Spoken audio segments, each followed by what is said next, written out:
Welcome back, listeners, again to the Steelers burning question. And the burning question for this week is, are the Steelers planning to go back to Mason Rudolph? I want to apologize for the technical difficulty at the start of the show a couple of minutes ago.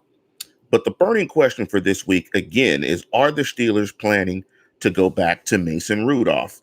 And I came up with this question, or Jeff helped me come up with this question based on an article that he published earlier this week, based on reports that Mason Rudolph got a lot of first team reps. Now, typically, when in a quarterback situation, in a scenario, the starter gets all of the first team reps. And typically in this scenario, with two inexperienced starters, you would think that Devlin Hodges would get all the reps in preparation for the Jets game, given the fact that he just came off of a game with 4 interceptions. So I think Jeff, astutely looking at the tea leaves, wanted to think and ask the question, could this be a sign of a short leash for Devlin Hodges? And let me jump into a quote that Mike Tomlin had in his Tuesday press conference when he was asked about the leash on Devlin Hodges. He wrote the following: "I don't anticipate or plan for failure. I anticipate him doing great. I anticipate him responding to the challenge. I anticipate him doing a great job of moving our offense and taking care of the ball. I haven't pondered the possibilities of that, and I won't. I will cross that bridge if and when it comes." I understand what the coach is saying. However, when you split first team reps, what you're saying is, I need to get the other guy ready in case this guy kills us and blows up the game. Now, I don't think that necessarily means that they're going to move to Mason Rudolph like immediately next week. Mason Rudolph is going to be the starter. I don't think that. But what I think Tomlin is doing is he's hedging his bet to have Mason Rudolph prepared and ready in case the game gets away from Devlin Hodges. And I think he should. And I think that's prudent because of the importance of the game. But in terms of the overall question, if we're going to take a macro look at this, are the Steelers planning to go back to Rudolph? I think the answer to that question lies into something that I've used to analyze free agent decisions and player personnel decisions since I've been doing podcasting for years, and that's the 3 Ps. And if you guys aren't familiar with the 3 Ps, they come into a variety of instances, or I put them in a different order. And the 3 Ps are as follows: pedigree, pay, performance. Sometimes I say performance, pay, pedigree. So I interchange them. Essentially, what I mean by pedigree is, what was your pedigree when you came into the league? Where were you drafted? Were you a first-round draft pick? Were you undrafted? Were you a second? Were you a seventh? What was your pedigree like coming into the National Football League? Number 2 is pay. How much are you being paid? How much will it cost the team to waive you? And lastly is performance. How well are you performing? So I think when you look at this, the 3 Ps, and you look at the question of, are the Steelers planning to go back to Rudolph? I think the 3 Ps, and let me break them down to point in a very direct direction. Number 1 is pedigree. Mason Rudolph came in as a 3rd-round draft pick. In fact, the Steelers gave up picks to move up to select Mason Rudolph. Devlin Hodges, of course, is an undrafted guy from Sanford who won a duck calling contest, and that's how he got his nickname and got a $1,000 bonus. In terms of pay, both, I think the pay is a moot point because both aren't being paid a lot. Mason Rudolph's getting about $900K. Duck is getting about half of that, $495. If Duck were waived, they would have a $495,000 cap saving. If Mason Rudolph were waived, $192,000 cap saving. So in terms of pay, I think it's a moot point. In terms of performance, I also think it's a moot point. Mason has started 9 games, thrown for 1,600 yards, 12 TDs, 9 interceptions. Doug Hodges has made 6 starts, thrown for 884 yards, 5 TDs, 6 picks. So I think from a performance perspective, it's moot because I think they're both young players. I think they're both ascending, but I think they're both average. So I think when it comes to the 3 Ps, I think what's going to determine that question of are the Steelers planning to go back to Rudolph, it's pedigree. Pedigree is hard. If you're going to beat pedigree and you're coming into the league as an undrafted player, to beat pedigree alone, your performance has to be outstanding. He would have had to have in his starts thrown for like 20 touchdowns, 1 interception. The offense was rolling. They're averaging 28, 29 points a game. Pedigree almost means everything when it comes to young players. Because if you have the higher pedigree and a team has given up draft capital for you, they will give you every opportunity to fail. If you have no pedigree, you aren't deemed as valued if you don't have stellar performance, meaning it is very easy to get rid of you because there's no cap hit, you're cheap, and you're average. If you put those 3 things behind you, you're essentially a camp arm, which is what Devlin Hodges was, which means that when you go to the question, are the Steelers planning to go back to Rudolph? The answer from a pedigree perspective, and when you look at the 3 Ps, is clearly yes. What Devlin Hodges has done this year has solidified the fact that he will be the 3rd quarterback next year. That the 3 quarterbacks in camp next year who will be signed for the Pittsburgh Steelers in the 2020-2021 season will be Ben Roethlisberger, Mason Rudolph, and Devlin Doug Hodges. And because Rudolph and Hodges have both played and started numerous games this year, it makes that quarterback position a lot better and a lot more stable for the Pittsburgh Steelers. So it's a win-win. So in some respects, it doesn't matter almost who they go back to because I think the quarterback room is better than it has been in a while. I think the other time when it was better was when they had Batch and Leftwich and Ben Roethlisberger. That was when the quarterback room was outstanding. But you've got 2 young prospects, 2 young players that have shown that they can play in a pinch if you need them next year if Ben does not come back 100% physically. But in terms of the question, are the Steelers planning to go back to Mason Rudolph? Absolutely. 1,000% yes. We may disagree with it, but from a pedigree perspective, absolutely. You don't give up draft capital to move higher in the 3rd round to select a quarterback that you're going to give up on for an undrafted guy that has average performance at best. You might not even do it, or teams might not even do it if the guy was outstanding in terms of performance, but he would have to be to even bring it into question or into play.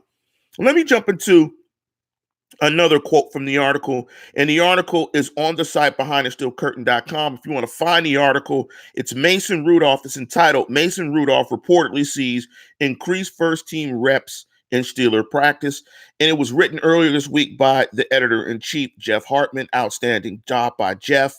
Let me read a quote from Jacob Klingler from Penn Live, and he wrote, Devlin Hodges remains the Steelers starting quarterback, and both Hodges and Mike Tomlin have said they don't know or how short of the leash will be on Sunday. But whereas Hodges was given as many reps as possible since replacing Rudolph as the starter in Week 13, Washington said this week's coaches are having the former 3rd-round pick practice in the same way Joshua Dobbs did behind Ben Roethlisberger last season, and Dobbs was the number 2 quarterback. So I think for right now in the immediate, they are getting Rudolph ready. They don't want him rusty after having not played, I believe it is, in 5 games in a row, if he has to go in a pinch to relieve Duck Hodges. I think that is smart and prudent. However, in the long-term view, in the 64,000-foot view at a macroeconomic level, are the Steelers planning to go back to Mason Rudolph? Absolutely, as the number 2 quarterback next year. I think there will be a surface conversation or surface thoughts and stuff littered in the media about that competition being opened up next year in camp, but I think it's Mason Rudolph's to lose from a pedigree perspective. They want Mason Rudolph to be that guy, to be the next guy. Unfortunately, I think having those two young guys bolsters the quarterback position. You have quality depth behind it, but I have not seen enough from either one of those guys from a pedigree, pay, or performance perspective to suggest that either one of those guys is the future franchise quarterback for the Pittsburgh Steelers. I think they're solid. I think they've shown enough to where you want to see more, but I would not go out on a limb and say both of those guys are the long-term answer or solution for the Steelers at the quarterback position. But for sure, absolutely, the Steelers are planning to go back to Mason Rudolph, not as the starter this year, but as the number 2 guy next year. And I firmly believe that he will be higher on the depth chart next year. Now, there's another question that I want to jump into, and this is why you guys have to read the website. You've got to go to the website. We do a fantastic job, I think, providing you with information on the pods, but you guys got to go to the website. You got to go to behindthesteelcurtain.com, and you really got to read articles from a guy named Jeffrey Benedict. Jeffrey Benedict, I think, in my opinion, does some of the best work on the site, particularly from a statistical perspective. And he has an article on the site called "The Steelers Have a Great D, but There is a Glaring Weakness." So the second question I want to jump into is, what is the Steelers' glaring weakness on defense? Now, I'm going to give you some numbers from the article. And again, check out the article from Jeffrey Benedict on behindthesteelcurtain.com. The Steelers have a great D, but there is a glaring weakness. So let me give you these answers, these stats in terms of the defense. In opponent's territory, here are some of the stats from the Steelers D. Yards per drive, the Steelers defense is third. Again, this is in opponent's territory. That the yards per drive are third. They're only giving up 25.3. Scoring percentage in opponent's territory. First, they only give up points on 17.4% of the drives. Turnover percentage in opponent's territory. First, 26.4%. TD percentage in opponent's territory. These are drive starts, drives that start in opponent's territory. Second, 10.7.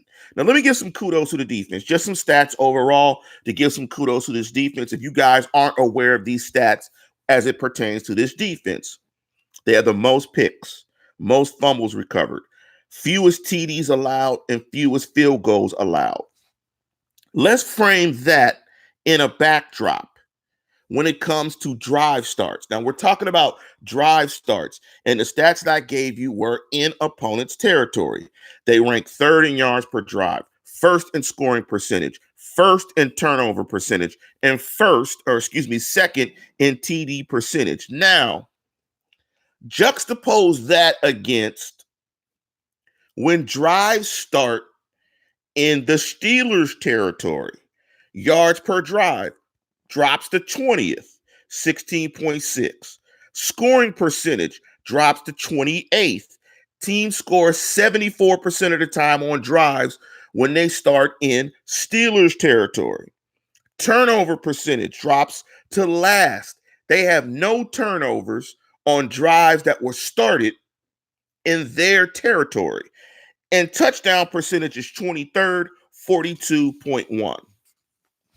As an example, in the Bills game, of the 17 points that were scored on the Steelers in that game, 10 of those started in Steelers territory.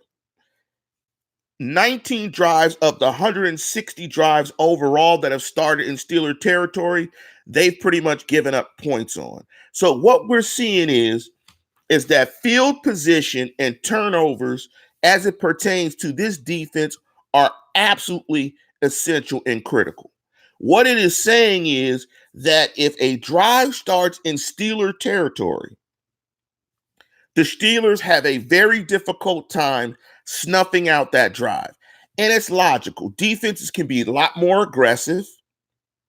You can give up the punishment or how penal a big play given up is ridiculous because of the short field. If you give up a big play, you give up a 25, 30-yard pass play, and it's starting in your territory, you're in scoring position. You play a couple of plays bad on a defensive drive, if it's starting your scoring position, it just puts you in a predicament to give up points. So what that says is, again, field position and turnovers are critical. If the Steelers don't turn over the ball in their half of the field, and if they can punt the ball effectively and get a couple of first downs every drive and make teams play the long field, it goes back to these ridiculous stats that we started with when I started this segment. Yards per drive, third in opponent's territory. Scoring percentage, first. Turnover percentage, first. TD percentage, second. So this defense is absolutely dominant until drives start in Steeler territory, which leaves any defense vulnerable, but particularly this defense for some particular reason. I can't put my finger on why that's the case, but you don't necessarily need to know the why. You just need to know how to prevent it. And the way you prevent that is solid special teams and not turning it over. Some of the things I would think also in terms of why that's the case is, like Ruben Oliveira said, teams can make quick passes for 5 to 7, and all of a sudden you're in field goal range. If you start on the Steelers 45, you hit a 7-yard pass, boom. You hit another 7-yard pass. You get 2 first downs, boom, you're in field goal range. You get 3 first downs, you're probably in the red zone. So it's just very difficult to defend on your half of the field. And offenses don't have to do much. They don't have to string together a series of plays to score. Short field is paramount. If you can play with solid field position with this particular defense, you can pretty much book it that teams aren't going to score. Teams aren't going to play the long field against this defense and score points. So you can almost take a LeBeau approach. You can almost bend, not break it. Don't give up big plays. Don't turn over the ball. The offense doesn't turn over the ball, and you'll be solid. This defense will hold up. So that's why it's so critical when you talk about the Steelers and the streak. Will it be 22? Will it be 22 consecutive games that they get a turnover? If they don't turn it over against the Jets, and if they can punt and get a couple of first downs every drive and limit 3 and outs, they're going to make it very hard for the Jets to score. But the glaring weakness of this defense, as pointed out in these numbers, let me give you the numbers again. When drives start in Steelers territory, and let me give you the caveat. This is even after Minkah Fitzpatrick. These are AM stats, after Minkah stats. So these don't even account for the first couple of games pre-Minkah, because we know this defense was different after Minkah. So these are after Minkah stats. So again, if teams are starting drives in Steeler territory, yards per drive, 20th, scoring percentage, 28th, turnover percentage, 24th or last, because they have 0 turnovers in those scenarios, touchdown percentage, 23rd, make teams start their drives in their territory. Make them drive the long field. When they do, they're probably not going to score. They're probably not going to get a lot of yards. They're going to turn the ball over, and the Steelers are going to win those games. That's what the Steelers have to do. Stop turning it over and be solid in the kicking game. If they do that, they're going to be very successful. I thought this was a very interesting article. Make sure you guys go to the website, and I'll put it up in terms of the comments. I'll put the link to both articles that I referenced in this show. I want you guys really to read the Jeffrey Benedict article. It is really illuminating. And it kind of felt like that, but it wasn't that evident as I watched. I mean, one of the things I thought was evident, and I have to check the numbers, I'm going to ask the Oracle Dave Schofield to check it, is how many scores have the Steelers given up after opponents have scored? What's the percentage of drives where they've given up scores after an opponent score? That's what I thought was a glaring weakness of this defense, but it may not be. But when you see these numbers, it is pretty glaring. However, it's something I think that's easily can be fixed. Don't turn it over and punt the damn football. Barry has to be really great. And just imagine if they had an outstanding punter with this defense that could seal teams inside the 20. I mean, they would probably win all those games. But let me jump into the live chat. Let me switch reels. Again, if you want to contribute to the program, hit the super chat feature, the $ in the corner. You can get your question up. I'm going to go through the live chat now, go through some of the questions and see the comments that you had. Also, we need the likes, man. We need those likes. We're trying to get to 6,000 subscriptions by the end of the year. I'm assuming you guys are going to get us to 5,000. I'm just assuming. So anybody in the live chat, anybody that is listening to the program right now, if you have listened for more than 5 minutes, hit your boy with a like. Even if you don't like me, hit me with a like. It's the Christmas season. It's the most wonderful time of the year. Hit me with a like, subscribe to the program. That's even better. All it takes is a like, a simple click. We got 31 likes here. I think we got about 150. I don't know how many people we got in the live chat, but the people in the live chat and the likes, it should be 1-to-1. I think we got like 100 people in the live chat, so we should have 100 likes. So hit the like button like right now. Like. See, I see the likes going up right now. I feel like this is a telethon, like I'm begging for likes. But let me jump into the top of the live chat. Want to give a big shout to Zachariah Barajas for being the first guy in the live chat. Big up to you. And let me jump into some of these questions as I chime through. Let me scroll through here. Big up to Jar Devil. Good morning, Steeler Nation. Let's go here. Solarverse 6. Big up to you. This is a new name in the live chat. He wrote the following. I just watched the Carolina preseason game, and if you go back and watch, he looks like a different QB in preseason. I think if he can get back to that, Mason could be a good move. That's very interesting. That's an interesting point. Maybe it's the stakes, or maybe it's what the coordinator is asking him to do.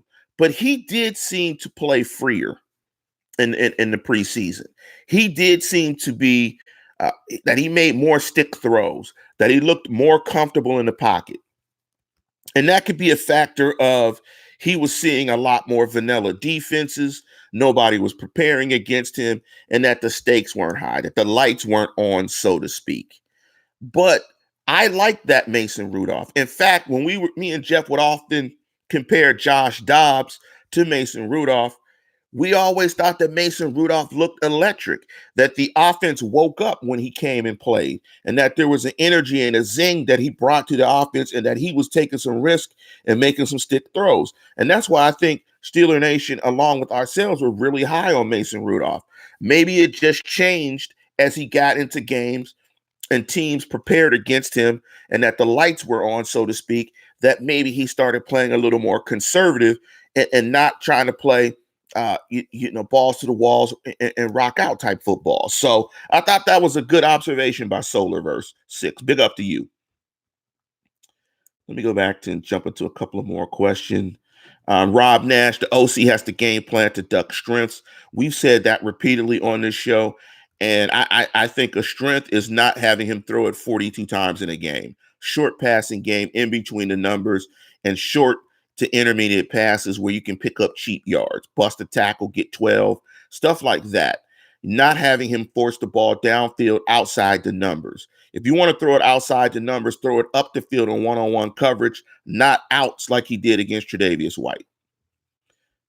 Let me jump into a couple more questions here. Michael Perry, oh, thank God, finally made the live show. What's up, Steeler Nation? Big up to you, Mike Perry. Holla at your boy. And speaking of that, I want to apologize. We don't have a set time that we do the live show, particularly on weekends, because we have lives. We're doing stuff. It's the holiday season. People are out shopping, doing different things. So what I say is subscribe to the program, turn on your notifications, hit the bell. turn your notifications on. That way you'll get a notification as to when the show is starting. So maybe you can throw in your earbuds that you're going to get for Christmas, your Samsung earbuds, your AirPods, whatever you have. Maybe you can turn those on and check out the show when you're shopping, when you've been in the mall for like 6 hours trying to get that sale, or after Christmas, you're trying to get a sale, whatever. You can have us in one ear. You can listen to your wife in another, and you can ignore your kids in your third eye ear. But let me jump into the comments from Michael Toole. Why are so many people acting like Duck is the second coming of Drew Brees? It's ridiculous. Duck is not better than Mason when Mason is playing his best. Mason just needs his confidence back. I agree. However, Duck's a good story. I mean, it's about the story. Duck is an undrafted guy. It's the David and Goliath. We all like the good story.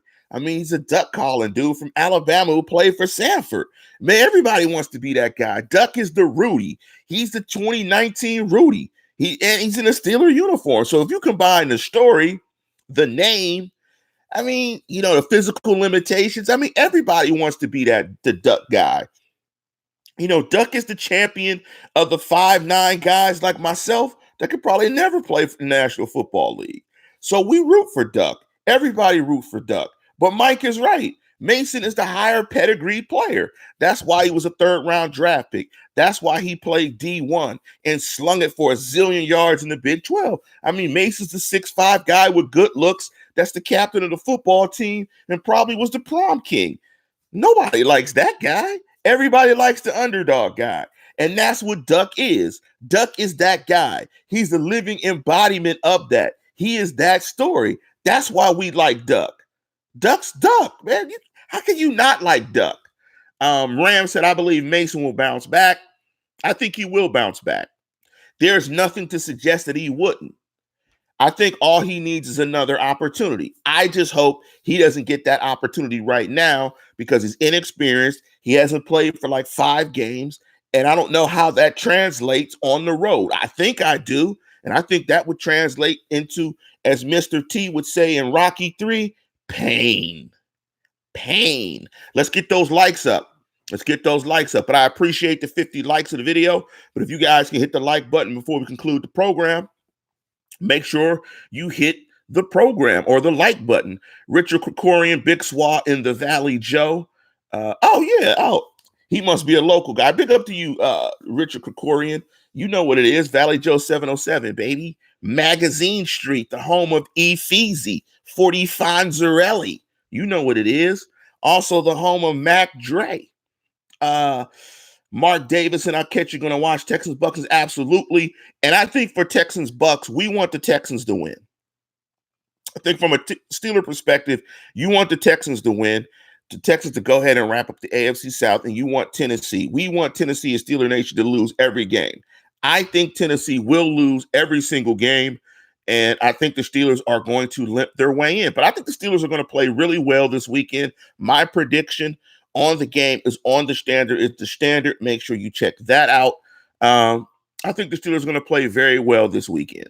And the reason why I think so is because they're going to have their best complement of offensive players back. You're going to get Juju, Washington, Deontay Johnson, Vance McDonald, and James Conner. That's the best complement of offensive weapons that will come back. I think that will help the coordinator in designing a game plan around what Duck does best. Duck needs playmakers, and I think those are the best Steeler playmakers. Thus, I think the Steelers will play well. Again, going back to a couple of the questions here, what's the glaring weakness of the Steelers defense? Turnovers. Offense giving the ball back and drive starts in the Steelers territory, set up by turnovers and by the poor punting and kicking game. If they punt the ball well, can get a couple of first downs per drive and punt the ball well and play that field position game with this defense, the field position game really favors it with this defense. Mr. T, Steelers fan 122 or 1223 said, Lance, why does Terry Bradshaw get a bad rap and not viewed as a top-tier quarterback? I think it's the error, and I think it's the fact that his numbers are low, and I think it's the fact that he played on a team that had at least 8 Hall of Famers. I don't even know as many Hall of Famers. Bradshaw, you got Franco Harris, you got Stallworth Swan. I mean, you got Mr. Joe Green, Ham, Lambert, Mel Blunt. That's 8 Hall of Famers. I mean, that's 8 Hall of Famers that I named off the top of, and a Hall of Fame coach. I think when you have that much talent around you, I don't think you get your full credit. But Terry Bradshaw was a hell of a quarterback. I don't think he has to defend his legacy to anybody. He has 4 Super Bowl rings. Mark the tape, baby. He ain't got to apologize to nobody. But maybe because he was married to JoJo Starbuck, maybe that's why his reputation goes down. And I think I got her name right. She was an ice skater at the time.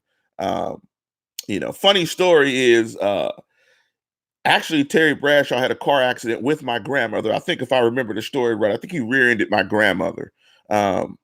Or maybe it was my grandmother was in the hospital next to Terry Bradshaw after he got knocked out and was concussed in a Bengals game. One of those stories. But anyway, that's type of stories you get when you're from the north side, 15233, 15212. That's the stuff that happens. Oh, big up to my cuz, Steven Johnson. Big up to you, man. Big up to Big Steve. Thank you for catching the show. My first cousin, Steven Johnson. What's good, cuz? Glad to catch the show. All love. Big up to you, Steve. Thank you for checking out the program. Shit, spread the word in Atlanta, Steve. I know we got a lot of Steeler fans out there. And Steve, man, you got to chime in, give us a super chat, and give us a question. Keep listening to the program. But I want to thank my cuz, my little cuz, my first cuz, Steven Johnson, for chiming to the program. And I guess with that, that's probably the best way to go ahead and close out the show. Want to thank all you guys for chiming into the show. And Steve, give me a like and subscribe to the program. Also, if you talk to Will, Will Mason, go down there and talk to him and ask him to subscribe to the show as well. Big up, man. Big up to all you guys. Big up to you guys for checking out the program. And big up to everybody out there, man. I appreciate it. This is the Christmas season. We love doing this. Will Macon down in Atlanta, big up to you as well. We do this. This is a labor of love. I think the Steelers are going to play well this weekend. I think you're going to see the best Steelers that you can see.